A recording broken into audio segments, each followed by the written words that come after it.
Divas make our worlds go round, so when there is trouble, we all eat it up. And one of the most notorious feuds of all time is between Mariah Carey and Jennifer Lopez. These two have provided some classically shady entertainment on and off the stage, and we thank them for it. However, Mariah's issues with J-Lo can be traced back to the 90s, when J-Lo started getting close to Mariah's ex-husband and former head of Sony Music, Tommy Mottola. Mariah was just 23 when she married 43-year-old Tommy, and after they divorced, Mariah revealed that Tommy was extremely controlling and emotionally abusive. I wasn't really allowed out of the house, so I can't imagine what she went through. So you've never been abused like that, ever been hit by anyone? Anyone ever abused you? Abuse has several categories. You've been emotionally abused? Emotionally, mentally.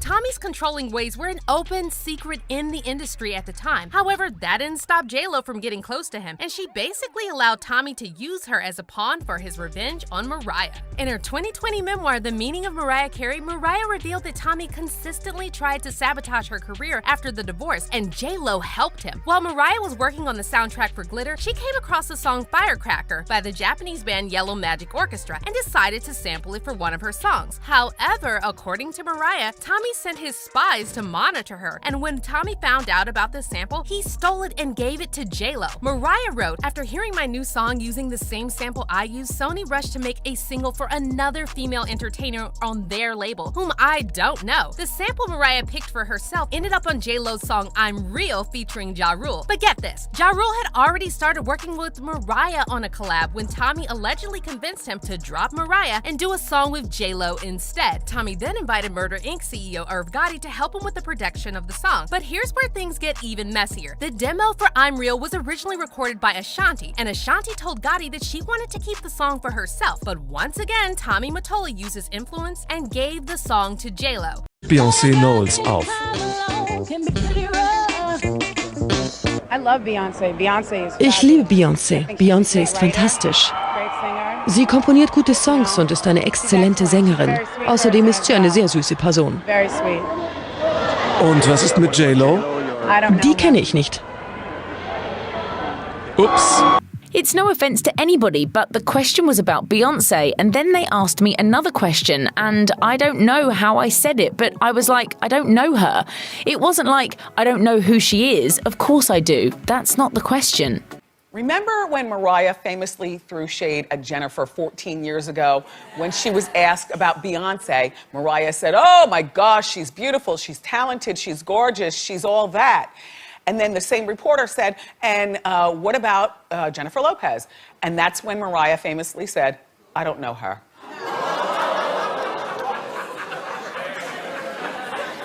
Well, that was 14 years ago, okay.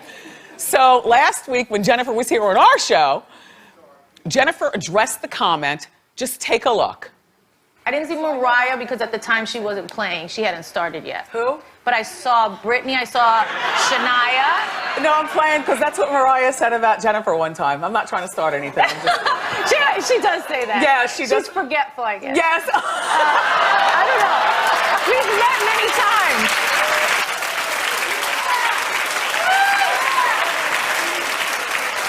So, Mariah must be watching, and TMZ caught up with Mariah, and she shaded Jennifer all over again. Take a look. Hi, how are you? Good, how are you? You look so amazing. Oh, you're so sweet. What do you think about people still referencing I don't know her all these years later? I still don't know her.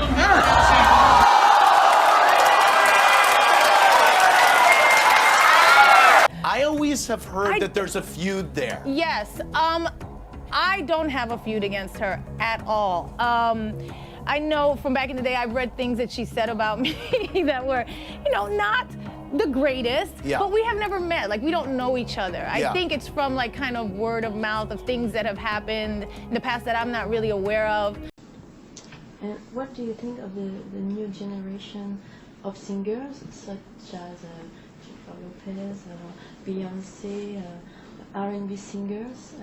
What do you think of them, and do they have influence on your music? And do they have influence on my music? Yeah, I don't know, maybe. Well, it's hard. You can't really put those two people in the same category because one isn't really a different generation. They're just started singing later. But when you talk about Beyonce, I think she's wonderful. She's great. She's a talented person. Okay.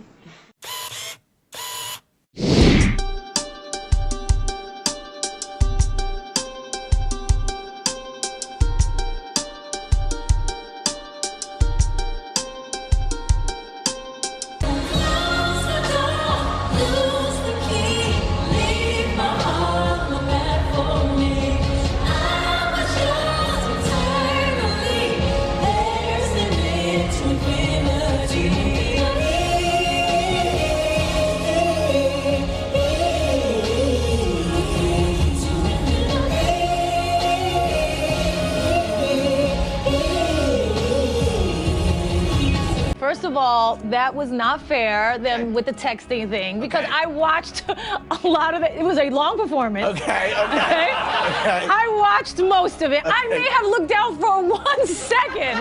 And people were like, look at her, look at her. Waiting, right.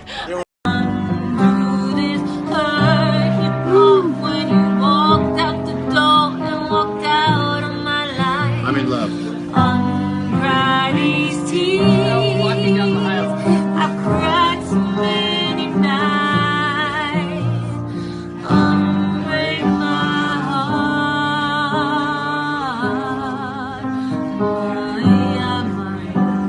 Ooh, baby, you ready? What did he say? It's a little bit for my time. So I don't know the words of this song, but Please be true. In other words, the words I love you.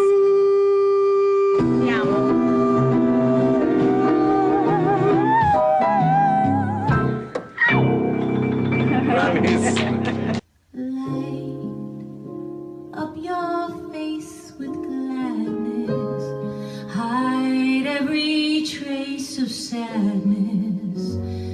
Although a tear may be ever so near, that's the time you must keep on trying. Smile, what's the use of crying? You'll see that life is still worthwhile if you just let him know.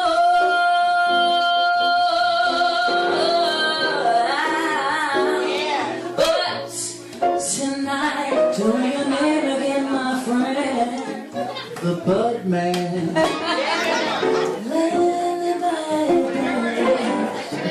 that's what I always say when you say never in my world could there be words to reveal.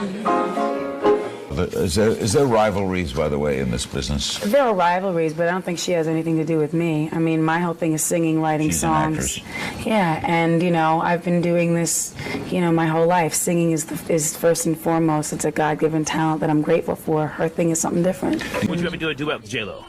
A duet? Yeah.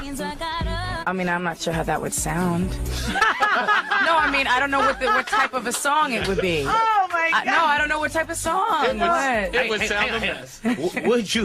Would you, Mariah Carey, diva that you are, would you even put forth the effort to walk into a studio to record a song with J-Lo? Look, you never know what could happen in this life. You never know what could happen in this life. Stop it. Marvette, what are you doing?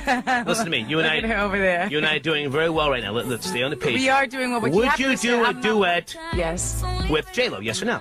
Would you? No. Because your music. You know, that's not even what I... There's no feud. There's nothing going on there then. I don't know the woman.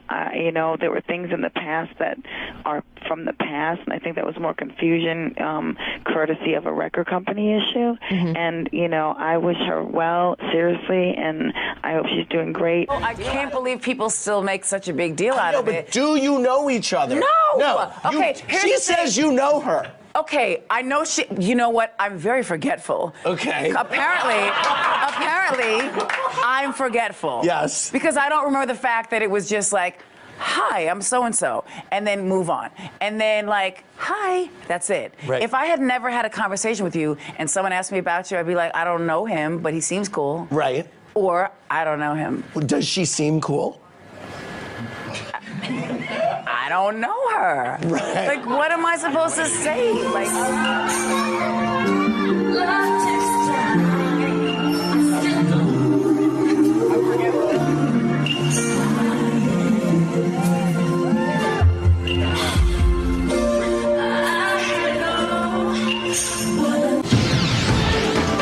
Mariah lashes out at Jennifer in October's Talk magazine on stands tomorrow. When interviewer Vanessa Gregoriadis, who originally spoke with Mariah for Allure, told Carey she'd recently interviewed Lopez, Carey said, quote, I bet it was really intellectually stimulating. I bet you could just see the depth in her eyes. She was so soulful.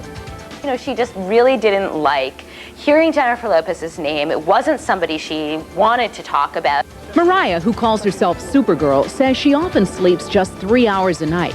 When told Lopez claimed to get 8, Mariah said, quote, if I had the luxury of not actually having to sing my own songs, I'd do that too. Certainly, she doesn't have a lot of respect for her as a singer. Gregoriadis says Mariah's attitude toward Lopez stems from her belief that part of the melody in Jennifer's hit I'm Real comes from Mariah's own song Loverboy. Though the music actually comes from a song recorded in the 70s, Mariah still thinks something's fishy. This didn't make any sense to her. How did a melody that she had locked down over the summer, last summer, suddenly appear on Jennifer Lopez's album? This was something that really bothered her. Mariah also aims her anger at ex-husband Tommy Mottola, head of Sony Music, for which Lopez records. She alleges that Lopez is so under his wing that he even groomed her to look like his ex-wife. She is so completely driven by the idea that she wants to remain on top without Tommy that, you know, that may have actually been her undoing.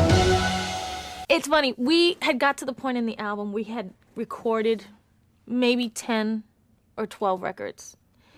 And it's you always get to this point in the album where, like, for a few days, or could last weeks, could last months, where you just get to the point and you're like, okay, we need a smash. We need a smash to put this album to bed. You have, like, good stuff, you have great stuff, but it's not, you know when you get that record and you're like, all right, send it to the presses. We hadn't got there yet. And we were in the studio for like a few days, and it's kind of just like, what are we doing? Okay, well, let's do some fixes on this, and let's do some fixes on that, and this and that. And then Troy Oliver brings in a track, and Corey's like, I want you to listen to this. I come into the studio one morning, and we were going to do like some fixes on some background vocals of something, you know, of some record. And Corey's like, listen to this. So he plays it for me, and I'm like, listening to it, and I'm like, oh my God, I love this. That's the chorus, right? This is the verse. And they're like, no. They had actually, the way Troy had written the track, what I put as the chorus was the verse, and he wanted the verse to be the chorus.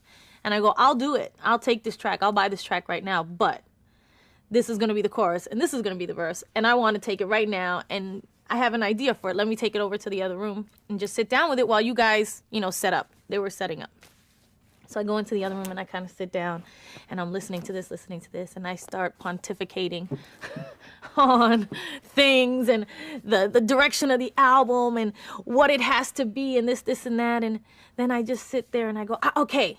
And then I just sat down, and it was actually a really, really important moment for me as a songwriter in my career, because it was the first time I wrote melody, where I actually wrote music, you know. So I sat there and I started writing all this stuff, and Benny was actually, my manager, was sitting next to me, and I say, okay, I got it, listen to this, right? And I sing it to him, and he kind of looks at me like, okay, are you gonna leave the bad, bad bitch line in? And I'm like, that's part of the song. We could get somebody really cool to say it. It's gonna be a guy, and it's gonna be like this. It's gonna be, I'm real, what you gotta say, you're telling all your friends she's a bad, bad bitch. He just looks at me like I'm crazy. And I'm like, I'm gonna go sing it for Corey because he's gonna get it. So I go, he's no, I like it. I said, whatever. So I go to the other room, and I'm really kind of nervous about it because, like I said, it's the first time I wrote a melody. So I didn't know if it was good, although it sounded good in my ear. You know, you never know. You can't be objective sometimes. So I go to Corey and I say, and the room is full. You know, when you're hanging out in a studio, he has his boys, and his boys have his boys, and it's always full of boys. And I go over to Corey and I go, I wrote something to it. He's like, already? It was like 15 minutes later from the time I went in there. And I said, yeah, but I only want to sing it for you, you know? And he's like, okay. So I sing it in his ear, and he starts dialing a number. And he's like, this is my answering machine. Sing it right here before we forget it. So I guess he liked it. And we actually wound up recording it that night. So we did it all in a day. Mariah on Idol. Yes. What do you think of her as a judge? Do you think she'll be a tough judge? I don't know. I don't know her personally that well, so I couldn't really say. I get this question all the time. I think she'll enjoy it is what I can say. I did. I had a great time with it. I really loved it. I'm really gonna miss it. It was hard when they asked me back to say no. It was really, really hard.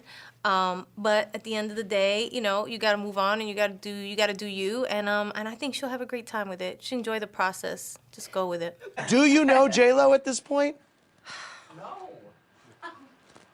The audience member said it. In a 2018 interview with Pitchfork, Carey gave a bit more insight into that renowned comment. As it turns out, she was merely following the advice we all were given as young kids, and told the publication, I really was trying to say something nice or say nothing at all. I really was.